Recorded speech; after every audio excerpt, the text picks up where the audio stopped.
What is going on, guys? My name is 07 and today we are kicking it back and installing this 12-inch subwoofer with my MB Quartz amplifier with my Stinger gauge kit. Basically today we're going to be wiring in a amplifier and a subwoofer. For you guys that don't know how to do it, this is so easy, it's unbelievable, and I think you guys should definitely do it. If you guys have a newer car, then a little bit of help might be reasonable, but today we're going to be doing it in my 2007 Mazda 3 and it's so easy to do. So so pretty much today I'm going to be pairing it up with a Stinger RCA cable kit and a Stinger 8-gauge 600-watt wiring kit. So like I said, it's super basic and there's no reason why you guys should not be able to do this. So let's get straight into unboxing. So this is what we're looking at today for the wiring. When you get your guys' RCA cables, if it didn't come with the kit,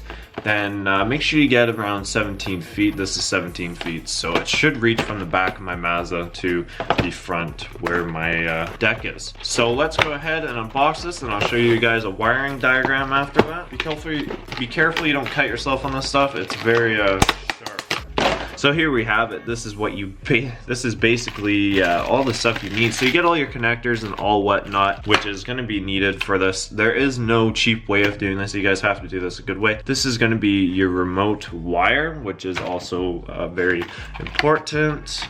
We go in here further. This is going to be your power wire. I like how it's red because it's going to go with my car, where the parts where you see it. So I'm kind of glad it is red. That's kind of nice. And then of course you get your ground wire, which is short because you're going to just need to be doing it at the where your trunk is in your vehicle.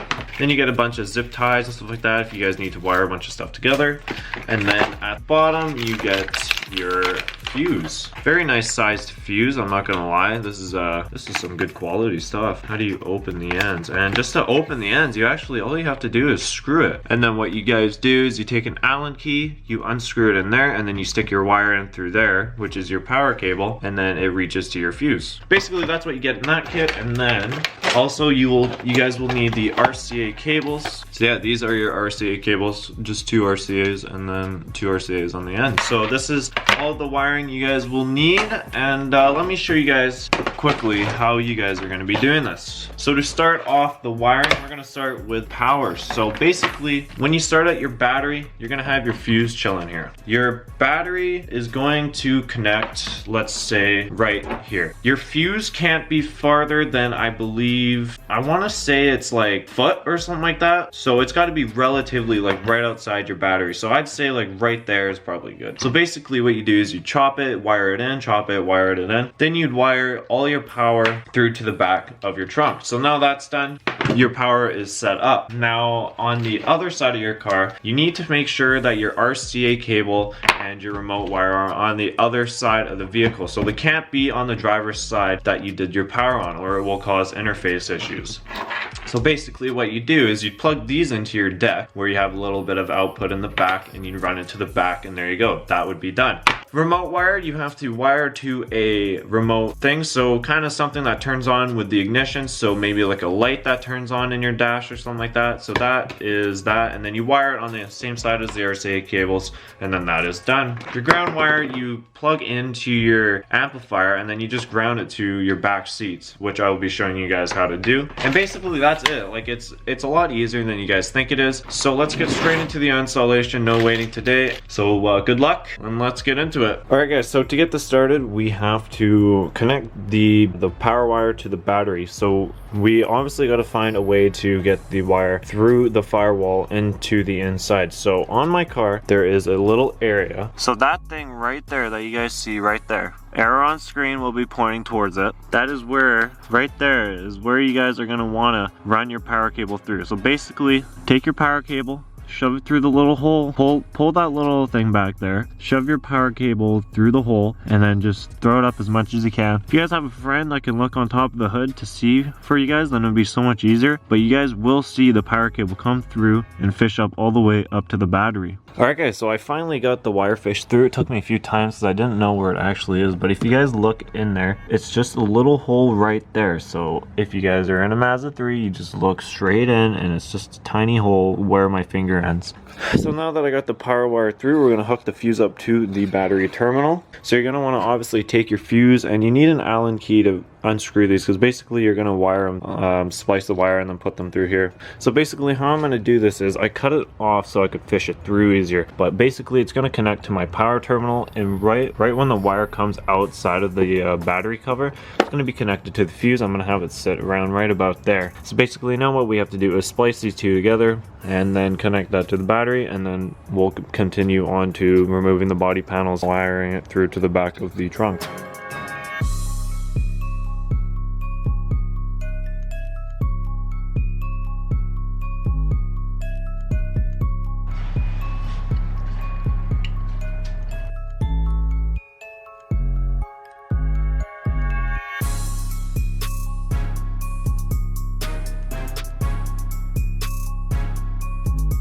Okay guys, now that the fuse is put together, you can kind of pull on the other, well obviously once it's done you can pull on the other side, but for now we got to get the right attachment for the battery, hook it up to the power. So we are now done with the battery portion. Now you can pull the wire a little stronger through, just so it just comes straight through. So we're just going to go ahead and pull on it. So now we can go on to the inside and remove all the paneling and run the wire through to the trunk. So in order to get the trim off on this side, you're gonna have to start right here and then work all your way. You're gonna have to take this off too, and then all the way to the back and take your back seats out. So we'll start at the front. This is a lot easier than you guys really think it is. You guys will probably think it's really hard, but it's actually not. And I want to promise that to you guys. You're gonna need a flathead. And so to start off, there's just a little pin right here. You want to take a flathead, and don't lose these pins. You need these pins or your car is gonna rattle pretty good. So this just comes off. Hey guys, what's going on? My name is Trim Polar 7. And there you go. So your first two pieces are done. Keep these in order so you remember what order they go in. Now this door is quite a pain in the ass. So I already took this one off, so we're gonna have to take this one off, but you gotta take the seat out first. So in order to take the seat out, you just pull up on it, grab a lip. So we're gonna take this out. Now that we took this out, now that means that we pretty much have access to under all of this. Now there is just this piece that we have to take off right here. So I'm gonna go ahead and take this down. There's a pin right here, and then there's a pin right here, and then there's a pin right here. There's also a pin right there. So quite a few pins, but take those off and then we'll pull that off. Okay, well, you're under the paneling now, so this is ready for wiring. So now that it's in and through here, we're gonna give it a little play coming up to here and basically just wrap it all the way and put it under the carpet.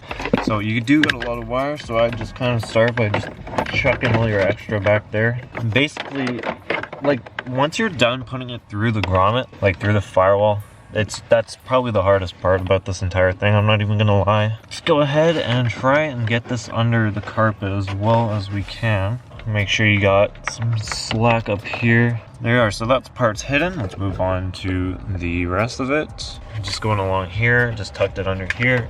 Now I'm working towards the back. There we are, so the front portion's done.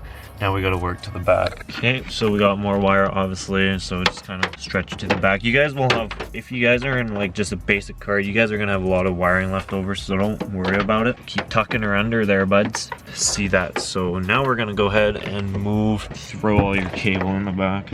Okay, so basically that's it. Once you reach it to that point, that's pretty much all you have to do. Now you can go ahead and put the paneling back on. I'm not going to do that until I'm done, just so I make sure everything's in working order. But we got it all the way to the trunk. We got some extra wire left over, which is good. So now this is all set up. Now we can go ahead and work on the other side. So now next for the sub wiring, we are going to be using the RCA cable and the remote cable, and I'm running it through on the other side, not the same side as the power cable, the other side. Now taking all the paneling is the same as taking it off, but I'll show you how to take the fuse box. But for now, we're gonna run it. We're gonna run both cables through. So I'll give her a little fishing throw. Give the remote wire a little fishing throw as well. And let's move on. Pull through the RCA cable. Tuck it under the carpet. Pretty much just tuck everything under the carpet. Now taking the trim panel off for this side, you have to there's a little fuse box on here that you guys will see. There's just two little twisty things. Maybe there's not actually. No, there's two little tabs. Where are you, little you little mother fricker. One right there and one right here. And you just kind of pull, and then this just comes out like that. And then you got access to getting up into the side here. Okay, so we got the deck outs, our RCA cables. Pretty much they're gonna fish up here. And then if you guys can see, you guys, yeah, hey, I saw my hand. Where are you? I just saw you, you little, there he is. Is that my hand right there? We're gonna fish all those wires up here and then plug them into our deck. I think I got too much RCA cable. It's quite long. So let's so now that you guys got your RCA cable through here, I got a little bit of color coding on here that you guys can see. There's red and then there's black. On the back of my sub, it says R/SW and then there's F. I don't know what F stands for. Maybe that's like a front sub or something like that. But basically the negative is gonna go in the white, I hope, and then the black or the red's gonna go in this one. And if they don't work either way, I'll just switch the plugins so that they work. And then there you are. So that's your sub. Now your remote wire, I'm gonna run into this area because what I'm gonna be doing is attaching it to my lighter. So pretty much my lighter turns on every time I turn my ignition. So that's gonna be my remote for my remote cable. So we're gonna have to take all this paneling off. That's no issue. Let's get straight into that. I already actually had my previous one. I just cut it off. So I think it's still connected in there. I think we're gonna go for it and just obviously connected. This stuff's not, all this is not hard to get out. I'm pretty sure you guys have seen videos on this anyway. So I did wire it, I re-tapped it. Everything is good to go. So I'm just gonna go ahead and stick this back in. All right guys, so we are on to the last step of setting up your amplifier to your subwoofer. Basically this part's it's pretty easy. This is the amp I will be using. It's the MB Quartz Formula FX280. I don't know the specs, but all the specs and all the products that you guys see in this entire video will be in the description below. So basically we're gonna have to splice some stuff. We're gonna have to plug some stuff in. So you got your ground, your power, your remote wire, you got a fuse hanging right there, then you got left speakers, and then you got your right speakers, or negative and then positive. So that's where the sub will be hooked into. And then on the other side here, you got your power, protect, you got your crossover, all your settings here, and then your outputs and inputs, which we will put in the RCA cables into. So I did wire in the ground and the power and then the remote. Now I have a little light up here telling me that it's on, and I also have a green light here saying that it has power, so that's all good to go now, which means all we have left is to wire the positives into the subwoofer, and then we are ready to play music. So to take a look over at what we did here was we ran the RCA cables in just like they told us to, and then that's all on that side. So if you go over here, we just ran the speaker into positive and negative and fished it into right here, and then obviously the power, remote, and all that stuff is right there. It's on, it's all good to go. I was just kind of playing with the settings a little bit and probably hit it up more, but as of now it's hitting pretty good. Definitely a very good valued sub if you guys are looking for something like this. This is hitting really good. I'm honestly surprised, and I can't believe I've gone this long without a sub this loud. So let me get some sound clips for you guys and enjoy the bass.